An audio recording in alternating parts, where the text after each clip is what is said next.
All right, Sabrina, welcome to the channel. Nice to see you. It's been a long time since we met. In my last visit to Panama, we went to Casco Antiguo with your husband to get some nice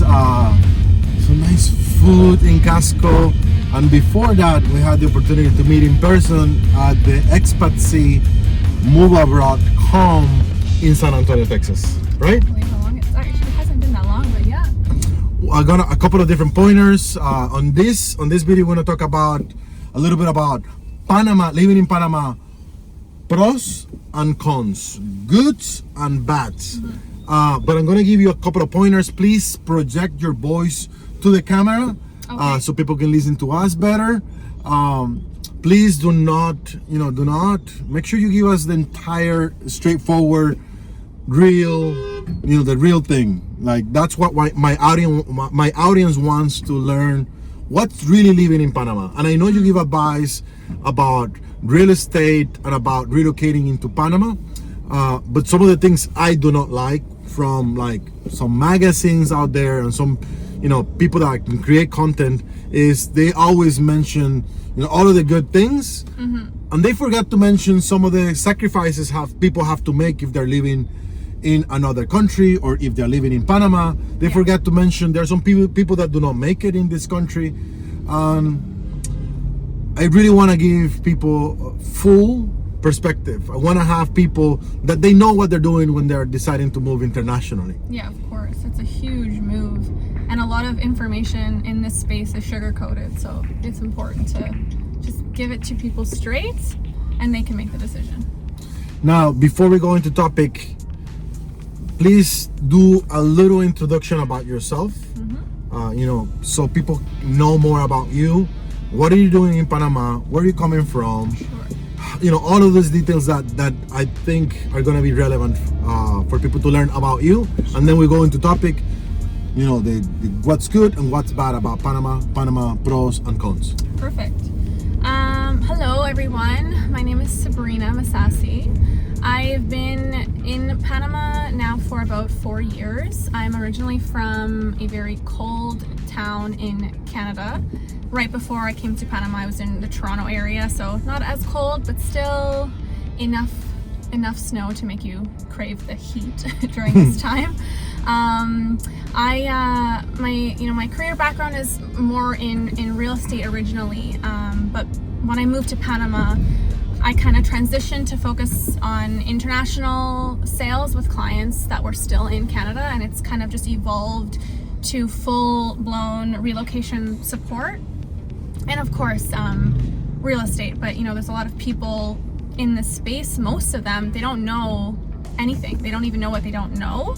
And so I realized I had a lot more fun with the relocation and honestly giving it to people straight, like what we're going to talk about in this conversation, and that's not always going to be rainbows and butterflies. There's a lot of sacrifices, like you said, that you have to make, and I just try to give people the good, the bad, and the ugly, and educate them the most that they need. That's amazing. What is the name of the company you work with? Offshore Circle. So we're basically a legal firm plus a real estate company, and we handle everything under the relocation real estate offshore umbrella, basically. So banking, helping people get set up here financially, helping them find a place to live, and then obviously get settled here as well. All right. So what I do realize when I'm making these interviews is sometimes people cannot focus on two things at the same time, and sometimes when we're doing an interview and you as the guest is the one is driving, that makes it a couple of different things. It could be dangerous if you don't know how to drive. It could be but it makes it that you're focusing on the road, and then you're giving me a little more relaxed answer. So I want you to drive. I'm putting my blinkers on, and I want you, yes, and you have to hurry up because we have a car behind us. Okay. Oh gosh. So while we're changing seats, don't forget to like and subscribe. And if you need anything about shipping abroad, I'm your guy. Yeah, she wasn't expecting that. All right. Okay. You're lucky I'm a good driver. Hopefully. No, you'll be okay. We'll be okay. We'll be okay. I've never driven and been interviewed, so I don't know. We'll see how this goes. Okay. Wait, I'm too far. Yeah, get ahead. Get Okay. yourself adjusted. Let me know if this is too much light. Parking off. Parking is off. Blinkers are Okay. I'm on. gonna set myself up here. All right. Okay. I guess we're getting into it. Let's go. All right. Well, let's do 3 pros, 3 positive things, 3 things that people should consider when they're moving into another country. Why Panama is a good choice. Okay, so definitely, and these are going to be a lot of similar thoughts that I went through myself. The proximity to Canada and Watch the out with that US. cat. The cat. Watch out with the cat. Okay, good. Where's the cat? Good. I didn't Watch see no out. cat. Yeah, you gotta watch out for the animals in Panama. Okay, sorry. So proximity to Canada and the US. So this was a big one for me because my family is still all in Canada. I am the only one who's branched really that far outside of the country. And it was important for me to be able to get home quickly. So, it's a 5-hour direct flight to Toronto. So Okay. that's a big one. What else? The Proximity. You say Panama has the proximity. Yeah, so you're close. You're only 5.5 hour direct flight to Toronto. You're like a 3-hour flight to Miami. How long is a flight, let's say, from Toronto to Vancouver? Toronto to Vancouver is like 6 hours. So it's a bigger distance if Yeah. you're living Yeah. in Vancouver Yeah. from Toronto. Yeah. So yeah, proximity is a good pointer right there. And you can get here from really a lot of places. There's direct flights from Montreal, from Quebec, from Toronto, and then they just released, I think it's Copa that just announced direct flights from Calgary. So they're really opening now to the west side. This is definitely a hub on the international airport here. Yeah. Tocumen, it's a great airport. You Yeah. have connectivity. I think it's over 300 destinations worldwide. Yeah, it's definitely the hub of the Americas for sure. Another positive thing about Panama, before we go into the negative side, because we're going to talk about the negative side. For sure, absolutely. Another positive I would say is, the weather is obvious. I personally, this is like my first full rainy season here. But I was pleasantly surprised with the rainy season. I thought that it was going to be, it rained every single day for 24 hours a day, but it doesn't. You have breaks of sun and it's refreshing. So yeah, the weather is definitely a plus. Right now it's November, mid-November, and in Canada it's starting to get really cold. So that's just, you don't understand how much an environment can impact your mood, right? Yeah, people are just happier. People are happier, and people who are traveling to Panama, it's like they're in a good mood. It's just really nice to be around that energy. When I'm in Canada during this time, I'm so unhappy just because I don't see the sun, and I need it. I need the sun. I need a tan, even though I feel pale right now. Yeah, that's a big one. And then the last positive thing, I would say Panama is got something that people should consider. We can go all night long. We can go on and on, but I would say, okay, the last big thing that I think is important to, it's important to North Americans especially, is I would say safety is a big one. Safety is a big one. I've never ever felt unsafe in Panama. Now, of course, anywhere that you go in the world, there's going to be places that are unsafe. If you're not looking for trouble, you're not going to find it. If you are, of course, it's going to find you. But I would say, yeah, Panama is it's very safe. I have, as a woman, always felt safe here. I actually find that women, this is kind of an observation. There's nothing backed by what I'm saying, but I think that it's my opinion that I and my experience that women, I think, are very well respected here in Panama. Maybe you've noticed that as somebody who spent a lot of time here, maybe not. But I feel... Yeah, Panamanians ladies are tough. So We have to respect. They are. Otherwise, we get kicked. That's what I'm saying, right? Like, I feel like the women are the one who gets shit done in Panama. Like, it's the woman who... I don't know. That's another debate. Yeah, we won't go there. It's another debate, but what we're saying is safety. It is, yes. So my It's point safe. being that, As a woman, you feel safe. as a woman and young kids, I feel like overall, I feel like Latin American culture is very family oriented, and kids are very cherished here and taken care of. And I think, these are really comforting things. I honestly feel safer here in Panama City than I do in Toronto, for example. Yeah. So those are three. I want to point another thing, at least for people from the United States. Panama is the currency is the US dollar. So it's an easier, it's a really easy, instead of like you move to Costa Rica, you move to Mexico or to Colombia, you have to deal with the local exchange. So you don't know, it takes you a while. So Panama makes it really, really simple. And it's ingrained in me. I mean, the Canadian dollar is kind of shitty right now, but it's ingrained in me to know the conversion. So it's not difficult. Like, I don't know anything about the Costa Rican currency or even the Mexican peso. I don't know nothing about it. So yeah. Now, let's talk about what's not a nice thing. What are the things to be careful? What are the things that people do not mention? You can turn to the right on the next one. Yes. People that things don't mention. Like if people, I mean, sometimes maybe somebody after they move, they complain. I have a good one. Yes. What would that be? I have a good one. I feel like there can be more enforcement on certain things in Panama.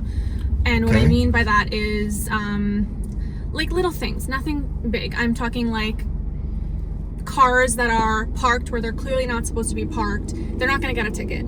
They shouldn't be parked there. They're interfering with the pedestrian who needs to walk, and now they got to go on the road. It's like maybe they could enforce things like that, like parking tickets. I feel like people, you learn, especially in Panama City, like the rules of the road aren't really that followed, and because of the fact that there's no enforcement, obviously people aren't going to follow the rules of the road. So these are things that like I had to adjust like dramatically. Like driving, if you're driving in Panama City, like just kind of brace yourself. Like it's not. Yeah, you have to get used to the new driving, especially in the city. Because really, people really are, it's more aggressive. People is just more aggressive. Yeah.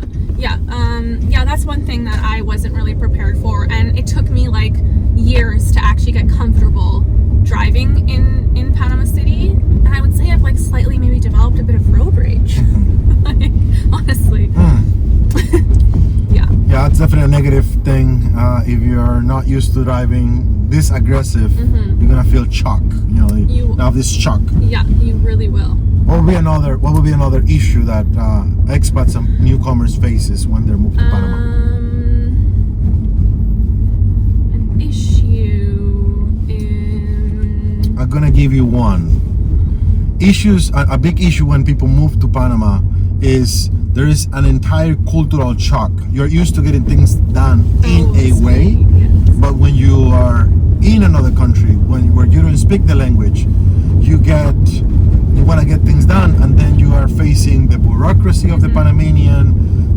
Now people, especially in the United States, it's more like whoever has the money, they can pay for whatever they want. Down here in Latin America, especially in Panama, is whoever has the friends and the contacts.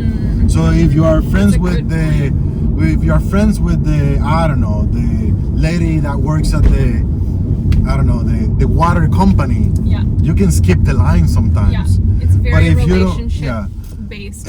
It is who you know. Yeah. So if you're used to like here's the money, get it done. That works because people will take your money, but it doesn't work as well as if you're really friendly. It feels like you have to, how do you say, this is an expression in English, like sucking socks. How do you say this? Sock, like in medias?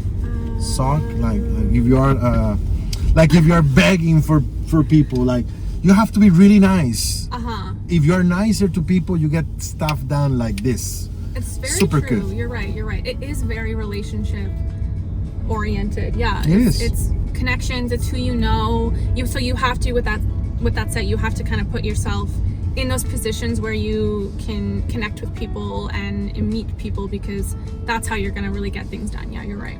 Yeah, so the quicker you build your support system and your friends, the easier time you're gonna have in Panama. Big time. And if you're thinking because you have the money you can come and just buy a piece of property, you're gonna have everybody just making you feel like the king, that's not gonna happen in Panama.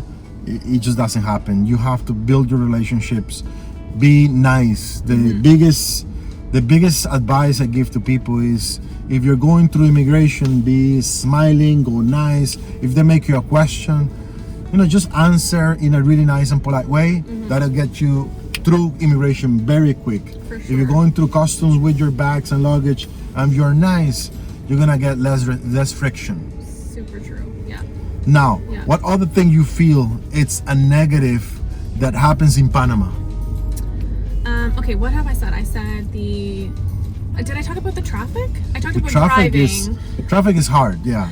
In Panama City, if you go outside of the city, maybe not as bad. Yeah, and I also noticed too, it's funny because I noticed, like, I swear I have seen more of Panama than the majority of Panamanians have. One day I'm gonna go ask a bunch of Panamanians where they've been, because I swear I've seen more of the country. I just love leaving the city. But I've noticed that, like, as soon as I have left the city and I've driven outside of the city, the driving culture, it's different. It's very calm, yeah. Yeah, it's calm. Like, it's just the city. The city is and people just actually going stressed. stop at stop signs, and I don't know. I guess maybe everyone's kind of I don't know if they're in a rush or not, but I don't know. I've noticed that there's a difference in the driving behavior when you leave the city. 100%. Another negative. A big negative that I noticed through the years, and it has to be with the one I mentioned, is customer service in Panama. A lot of people will say the customer service is not as nice in Panama, but it has a lot to be with what I said. The Panamanian do not care about money that much. They care more about the relationship. And if you're expecting good customer service and you're nice and polite, oftentimes you get a lot better customer service. For sure. Versus other countries that you get super good customer service, but they're really well trained on how to service the tourist. Exactly, and that's to do with it goes back to the fact that, like, Panama as a whole, the economy, there's so many industries that feed the GDP, the economy of Panama, that they've never really needed to rely on tourists. So I think that they haven't had to, they didn't need tourism to feed their economy, right? So I feel like that's not something that what about hide, I guess. Will you think the cost of living is a pro or a con? Is it more expensive here in Panama than in Canada? Oh my god, no, it's so much cheaper here. It's about 30 to 40% cheaper here. Okay, that's not so let's forget about that one. That's a pro. That's a pro. Yeah, that's a pro. But I will say, I guess this is something that people should know, that about to do with the cost of living is people, if you read about Panama City, you're gonna see that Panama City can be really expensive. Like, you can go to restaurants and you're gonna spend the same amount of money you would spend in Canada. You can rent a place and it's gonna surprise you what they're asking. But it's not, you're not forced into that. You have choices. But that's something that surprised me. The sky is the limit when it comes to amenities and when it comes to quality, Michelin star restaurants, things like that. You can find that, but that comes with a price. I mean, you're gonna expect world-class cuisine for cheap. Exactly, just because you're in, Latin America. You can go to the Mercado de Mariscos, the farmers, how do you say them, fish market, and you're gonna get ceviche for like $3. $3. $3 is gonna be a ceviche and a soft drink. So it's it's very inexpensive to have this the Panamanian day-to-day lifestyle. You can live on a budget. Exactly. Yeah. Everybody's different. Everybody has different needs, and their expectations are different. So, it just depends on who you are and what is it that you're up to. Yeah. Yeah. Exactly. Now, as a negative, have you experienced something that you cannot find locally? Maybe you're used to something and you cannot find it here. I would say, I'm used to Amazon culture and just kind of being able to order whatever I want, and it gets delivered to my door the next day. You can order Amazon. That doesn't happen here, but it was gonna take you 3 weeks maybe. And yes, it will take you, let's see, it'll probably take you at least 2 weeks. And you also, it's gonna cost you, right? Because you're not only paying, you have to pay to forward it from Florida.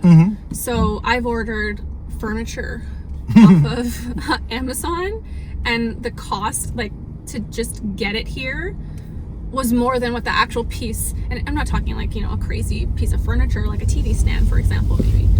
Yeah, so that's something that it is what it is. If you want Amazon, then you gotta pay for it. All right, thank you so much, Sabrina. That's amazing advice. I'm gonna put all your information on the description below, and if you need anything from me, I'm your shipping guy. Yes. Thanks. Thank you, Pablo.